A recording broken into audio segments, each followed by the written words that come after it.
Hej, chcem ťa poprosiť o pomoc. Podcast Zlepšuj sa je a vždy bude zadarmo, keďže mojou ambíciou je inšpirovať na ceste k lepšiemu ja čo najviac ľudí. Ale s tvorbou podcastu sú spojené nemalé náklady a preto, ak sa ti tento podcast páči a priniesol ti do života niečo hodnotné, môžeš ma podporiť symbolickým pozvaním na kávu cez stránku Buy Me a Coffee. Link nájdeš v popise tejto epizódy alebo rovno choď na buymeacoffee.com/zlepšuj sa. Za každú podporu veľmi pekne ďakujem. Je to ako vnútorný dialog. Keby to bolo len inak, bol by som šťastnejší. Keby len kolegovia ma o niečo viac ocenili, keby môj šéf trošku viac pochopil, koľko ja tu odovzdávam v tejto robote, bol by som úspešnejší. Ale tu je tá kľúčová myšlienka. Keď si myslíme, že náš osud závisí od toho, čo robia alebo nerobia iní, tým im odovzdávame našu moc.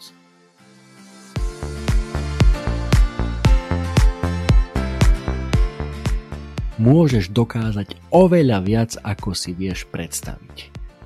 Nehovorím, že sa hneď musíš stať milionárom alebo majstrom sveta, ale rozhodne máš na to žiť lepší, zdravší, plnohodnotnejší život a makať na svojich snoch.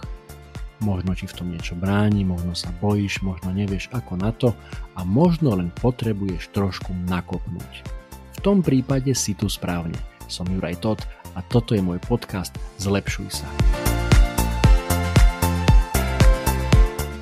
Predstav si Joža. Jožo mal vždy pocit, že svet je proti nemu. V práci mu nedali povýšenie, o ktoré sa tak dlho usiloval. Jeho priatelia mu nepripisovali dostatočnú pozornosť. Dokonca aj v rodine cítil, že ho nikto neberie vážne. Jožo sa neustále cítil ako obeť okolností, ako človek, ktorý nemá kontrolu nad svojím životom. A práve toto je základ mentality obete. Presvedčenie, že naše životné okolnosti sú diktované vonkajšími silami a my sme len pasívni diváci. Ahojte priatelia, vítajte pri 210. epizóde podcastu Zlepšuj sa a dnes chcem práve trošku hovoriť o tejto mentalite obete. Možno ste už o tom viacerí počuli. Ja som o tom ešte v podcaste nehovoril a tak mi napadlo, že možno by som dnes trošku otvoril aj túto tému, pretože je to jedna z vecí, ktorá ma asi najviac hnevá na mnohých politikoch. Áno, predovšetkým na Slovensku, ale nie je to žiaľ domena len slovenských politikov, slovenskej vlády, ale deje sa to všade vo svete. Populisti to robia všade vo svete a to je to, že v ľuďoch, v občanoch, teda konkrétne aj tejto našej krajiny, túto mentalitu obete vyslovene podporujú. Pýtate sa čím? No práve tým, že vždy hľadajú vinníkov. Vždy hľadajú nejakých vonkajších nepriateľov, externé faktory, ktoré vždy za všetko môžu, ale nikdy neprevezmú zodpovednosť. Nikdy neukážu ten leadership, to nejaké skutočné vedenie, ktoré by prirodzene sme očakávali od reprezentantov tohto štátu. Ale tým, že vždy obviňujú či už predchádzajúcu vládu, alebo opozíciu, alebo utečencov, alebo homosexuálov, alebo novinárov a ten zoznam môže byť veľmi dlhý a dalo by sa povedať, že stále sa opakuje, stále sa vyťahujú tie isté osoby ako vinníci, tak tým, že stále sa poukazuje na tých nejakých vonkajších vinníkov, ktorí oni sú tí, ktorí môžu za to, že my sa máme zle, tak tým naozaj veľmi priamo aj v ľuďoch, v bežných ľuďoch títo politici podporujú túto mentalitu obete. Že za to, že sa nemáš dobre, alebo že sa nemáš tak dobre, ako by si sa mohol mať, alebo že nemáš takú prácu, ako by si želal, že nemáš takú výplatu, ako by si podľa teba zaslúžil, že za to môže niekto iný a nie ty.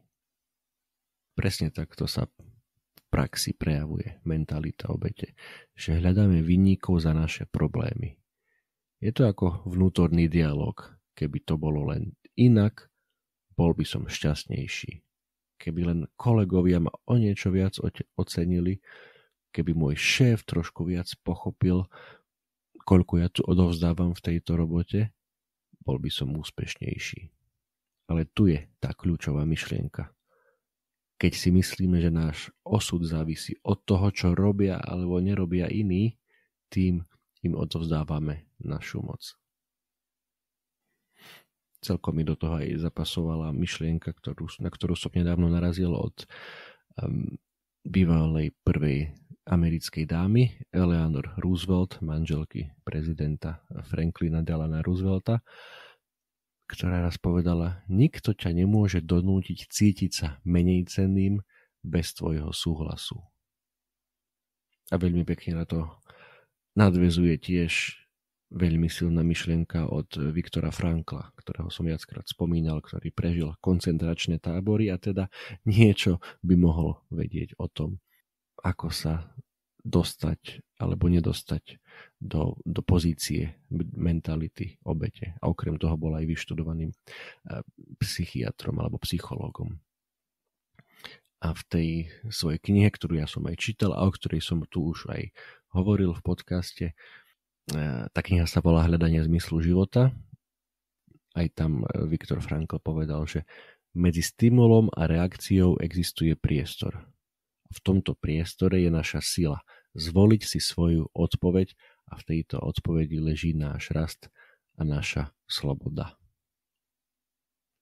Čiže aj v tých najťažších situáciách, aj v tých naozaj na hranici smrti v koncentračných táboroch, aj tam má človek možnosť zvoliť si, ako zareaguje na to, čo sa deje okolo neho. Ako sa teda môžeme zbaviť tejto mentality obete a prevziať kontrolu nad svojim životom? Odpoveď je na prvý pohľad jednoduchá, ale vždy je to oveľa ťažšie reálne urobiť, ako si len takto povedať. Pretože prvým krokom je jednoducho uvedomiť si a prijať to, že máme na výber. Aj ty máš na výber. Tie časté vety z amerických filmov nemal som na výber, alebo jednoducho nemám na výber, musím toto urobiť. To sú také tieto taľafatky filmové, pretože vždy máme na výber. Keď to povedal Viktor Frankl, ktorý čelil každý deň počas, myslím, že 2 alebo 3 rokov hrozbe smrti v tom koncentračnom tábore, tak určite máš na výber aj ty, bez ohľadu na to, v akej situácii sa nachádzaš. Pretože keď si uvedomíš, že ty si zodpovedný za tvoje reakcie, nie okolnosti, ktoré sú okolo teba, ale ty sám, ty sama, vtedy začínaš nachádzať tú svoju vnútornú silu. A veľmi dôležité je, že namiesto tej otázky, ktorú z času na čas si asi všetci položíme, že prečo sa mi toto deje, prečo sa len toto zase deje mne, namiesto toho sa môžeš opýtať, čo s tým môžem urobiť. OK, toto sa mi stalo, ale ja s tým niečo môžem urobiť. Ak sa pýtaš, čo je opakom mentality obete, tak nie je to jednoznačné v literatúre. Niektorí hovoria, že to je mentalita tvorcu alebo mentalita víťaza, ale skrátka všetko je tam naopak, ako v tej mentalite obete. Pretože tá sa sústreďuje na ten pocit bezmocnosti a beznádeje, tak naopak tá mentalita tvorcu, víťaza, mentalita zodpovednosti sa zameriava na to, ako môžeš reagovať na situáciu, v ktorej práve si a čo s ňou môžeš urobiť. A ľudia s touto mentalitou veria, že majú kontrolu nad svojím životom a snažia sa aktívne ovplyvňovať svoje prostredie a osud okolo seba. Prijímajú zodpovednosť. Je im absolútne jasné, že oni sú zodpovední za svoje myšlienky, za svoje emócie, za svoje činy. Namiesto toho, aby sa neustále sťažovali, hľadajú riešenia a spôsoby, ako prekonať prekážky. Veria, že majú schopnosť meniť veci a hľadať pozitívne východiska aj z tých najťažších situácií. Cítia, že majú vplyv na svoj život a nespoliehajú sa na vonkajšie faktory a vnímajú výzvy alebo problémy ako príležitosti na rast a učenie sa, namiesto toho, aby sa len dookola cítili ohrození zlyhaniami. A čo je pomerne zaujímavé, že veľakrát aj Ono, že ja alebo ty, my, ktorí si myslíme, že máme to pod kontrolou a v žiadnom prípade do tej mentality o obete nespadáme, že tie charakteristiky na nás jednoducho neplatia, nesedia, tak sa z času na čas stane určite aj tebe, aj mne, že si presne takto pohondreme, že do keľu, prečo zase toto mne sa stalo, prečo akurát mne sa muselo toto stať. Tak možno, že aj pre teba a určite pre mňa je dnes táto pripomienka, že či toto, čo práve hovoríš, čo práve prežívaš, ako práve reaguješ, či je to bližšie k tej mentalite obete, ktorá je pasívna, ktorá sa len sťažuje a bez aktivity prijíma okolnosti, ktoré na ňu akurát spadli, alebo si na tej opačnej strane, si v mentalite víťaza, alebo v mentalite tvorcu, ktorý tvorí svoj život, ktorý pristupuje k nemu aktívne, aj keď sa mu stane niečo nepravé príjemné, tak neodpovedá na to, alebo nereaguje, prečo sa zase mne toto stalo, ale reaguje, OK, toto sa stalo, poďme si vyhnúť rukávy a poďme s tým niečo urobiť. Pretože, ako povedal autor veľmi známej knihy 7 návykov vysoko efektívnych ľudí, Stephen Covey, my sme produktami našich rozhodnutí, nie našich okolností. A ja ti prajem, aby na tvojej ceste k lepšiemu ja si mal vždy silu, energiu, optimizmus robiť tie správne rozhodnutia aj pod tlakom, možno že nie vždy ľahkých okolností. Drž sa, ahoj.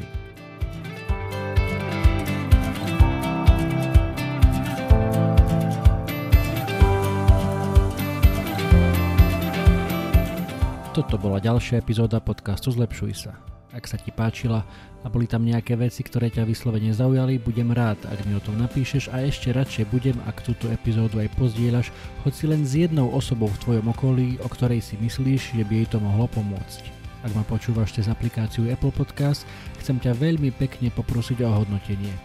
Ak ma počúvaš cez Spotify, aj tam mi už môže dať 5 hviezdičiek. Zaberie ti to len pár sekúnd a mne to pomôže dostať tento podcast a pozitívnu inšpiráciu k širšiemu publiku a ja ti budem skutočne veľmi vďačný. Samozrejme, poteším aj zdieľanie cez Instastory, Messenger, WhatsApp, Viber, SMS-ku, čokoľvek, čo využívaš na komunikáciu. Predtým, ako sa rozlúčime, chcem ti dať do pozornosti môj prvý e-book, elektronickú knihu, ktorú som napísal na tému 5 krokov pre skvelé ráno. Bez ohľadu na to, či si ranné vtáča alebo nočná sova, to, ako začínaš svoje dni, je mimoriadne dôležité. Ak máš pocit, že u teba existuje priestor na zlepšenie, skús si pozrieť tento môj e-book. Na 18 stranách s tebou zdieľam pár základných tipov, ktoré mám na sebe odskúšané a dlhodobo robia moje rána lepšími, zmysluplnejšími, produktívnejšími a zábavnejšími pre mňa i pre moju rodinu.